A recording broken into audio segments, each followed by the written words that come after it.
Hi guys, my name is Bex and welcome back to my channel, and today I'm bringing to you the Hufflepuff study guide for the N.E.W.T.s readathon in August.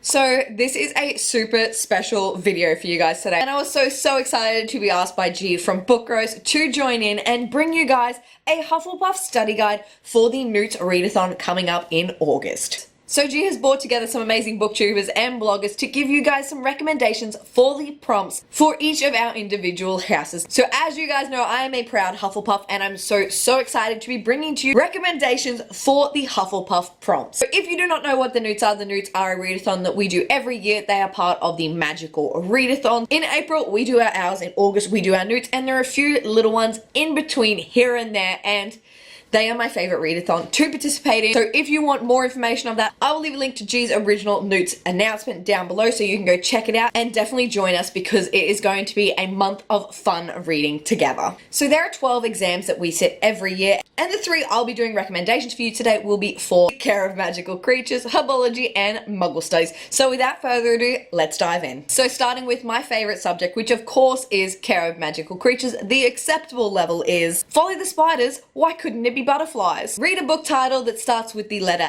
A for Aragog. And for this one, I'm going to be recommending to you Autobiography by Christina Lauren. This is a contemporary novel about Tanner Scott, whose family moves from California to a predominantly Mormon town in Utah. Now in California, Tanner was out as bisexual, but when he moves to Utah, he basically is put back in the closet. But with only 1 semester remaining, he is dreaming of his freedom of moving out of this town and going to college where he can be truly himself. But when he is dared to take a subject which basically honor roll students write a book for a semester, he can't help himself and dives in, but then he comes across Sebastian, who is the priest's son and who he is significantly attracted to. This contemporary novel is one of my absolute favorites. If you do not know, I'm not a massive contemporary reader, but this one really sucked me in. It was emotional, it was important, it was diverse, I loved the characters, and I highly recommend this one for this prompt. For Exceeds Expectation, the prompt is read a book that is less than 300 pages.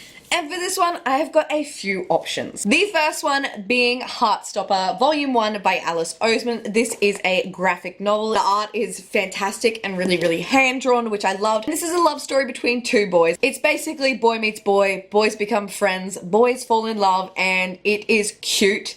It is fun, it is light, and I really enjoyed reading Heartstopper. So it follows Charlie and Nick, and they go to the same school, but they have never met. That is until one day they are made to sit together in class. These 2 boys quickly become friends, and soon Charlie is falling hard for Nick, and he doesn't think he has a chance. This one is not only a fast read, but is also under 300 pages, so works perfectly for this prompt. But if graphic novels are like not your thing, I have picked another one for this one, which is City of Ghosts by Victoria Schwab. And this is a middle grade story following Cassidy Blake. Basically, ever since Cass almost drowned, she has been able to pull back the veil and kind of see ghosts. But when her parents land a job in the world's most haunted city of Edinburgh, Cass goes along and things take a little bit of a strange turn. Edinburgh is filled with restless phantoms, but then Cass meets a girl who shares her same gift. And the story goes from there. I don't want to give too much away, but it is atmospheric, it's really enjoyable to read, and it's really short. So if you're not into graphic novels with Heartstopper, this one would also be a really good option for you. Now moving on to the outstanding prompt for this one, it is Grab Fawkes's Tail. Read a book with a bird on the cover. For this one, I've also got a couple of options for you guys. First of all, 6 of Crows by Leigh Bardugo. This is a fantastic story and I absolutely adored it. This is one of the stories in the Grishaverse and follows Kaz Brecker, who is a criminal prodigy, and he is offered the chance of a massive amount of money to pull off a heist. Kaz's crew are a bunch of misfits and criminals, and they must go off to complete this heist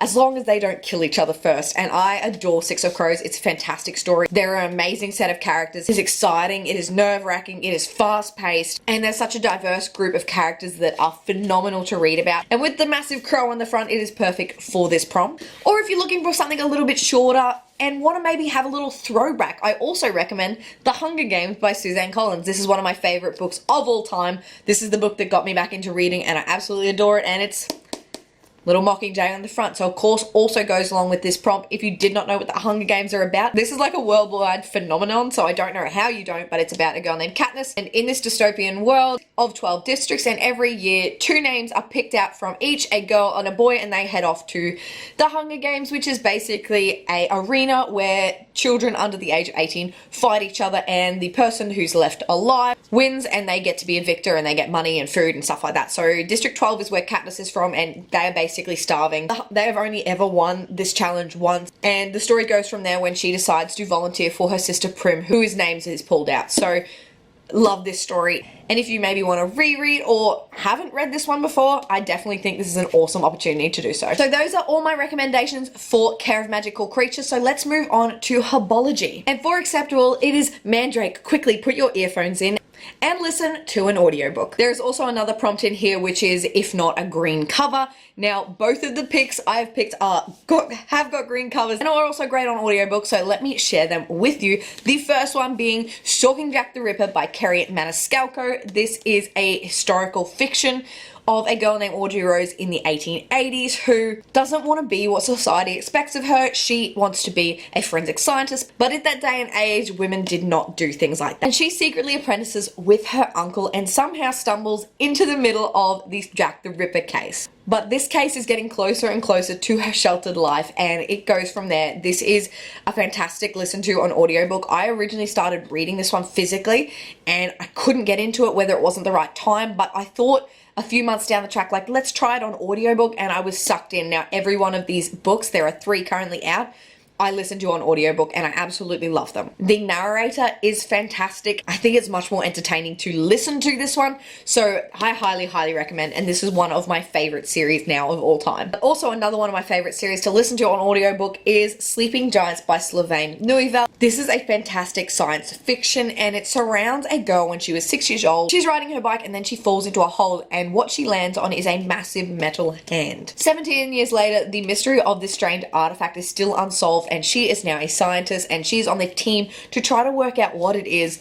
why it's there, and basically since that day she fell in it, she has never stopped looking for answers. So this story is kind of told in like interview format to a mysterious interviewer, and it is a full cast audiobook, which is fantastic, and the audio production to this is just goes over the top. This book kind of has everything. It's sci-fi, it's got political aspects, such high intensity, and I really enjoyed it. It's also such a quick read, so if you're looking for something quick that is amazing on audiobook, Sleeping Giants is also one that you should definitely check out. So for exceeds expectation for Herbology, we need to read a book that is between 350 and 390 pages. Now that is such an exact figure, but I have found a book for you guys for this one, and is a little bit different for me, but it is Moonrise by Sarah Crossan. You might not have heard me talk too much about it on my channel currently, but it is a story that is also told in prose. So it follows a boy named Joe who, when he was 7 years old, his brother gets arrested for murder. Then the book jumps to when Joe is 17 and his brother is on death row and he is about to be executed. So this story set in prose is bound with amazing flashbacks, and it's a really emotional story about what it's like living with someone on death row, and it's just an excruciating book. I read this one in one sitting. It was fantastic. It is beautifully written. I'm not normally a fan of prose, but this one is done so well, and kind of like we get to see the insight to the family of what they're going through. And also, if Joe can also get his brother off death row before he is executed. But this one I think would be perfect for this prompt. It is emotional, it's heart-wrenching, but it's also a quick read, and I think it's actually also a really important read. So next up, we are moving on to our outstanding exam, and for this one, the prompt is read a book with a flower on the cover. And for this one, I'm going with The Bear and the Nightingale by Catherine Arden. This one is a book that I picked up last year during a readathon, and there's flowers everywhere, which I thought perfect. And it's one of the only books that I've read with flowers on the covers, but it's actually one that I really enjoyed. It follows a girl named Vasya who lives in northern Russia, and she can see sprites and spirits and kind of like the old gods of Russia. This story weaves a lot of Russian folklore, which I really enjoyed. And basically the old gods are kind of like seeping away as people move to like the Catholic Church. And obviously old magic is frowned upon by the church, and this follows Vasya, and it's a fantastic story. It is like a polar fantasy. It is set in the winter, and I absolutely enjoyed it. I think the characters are fantastic, and I think the whole premise of this one is really done well. However, it is a bit of a slow read. The first half of the book is slow and it picks up from there, but It is still a fantastic read, but I think definitely give this one a chance. It has a lot of dark magic in it. It's unique, and I really, really enjoyed it. So the last exam for Hufflepuff is Muggle Studies. And for Acceptor, we have a book that includes a photo element, whether it's a person, an object, things like that. So for this one, I am going with The Seven Husbands of Evelyn Hugo by Taylor Jenkins Reid. This book took BookTube by storm last year, and it's really, really amazing. It follows Hollywood icon Evelyn Hugo, and this is her beginning to tell her story. So she is telling her story to Monique, who is a reporter who she asked for directly, and Monique kind of hasn't had her big break yet. She's kind of working for a paper. She's not the best reporter, but she listens on in fascination with what Evelyn has to say. And it tells Evelyn's story from the 1950s, kind of all the way through Evelyn's life, and it is phenomenal.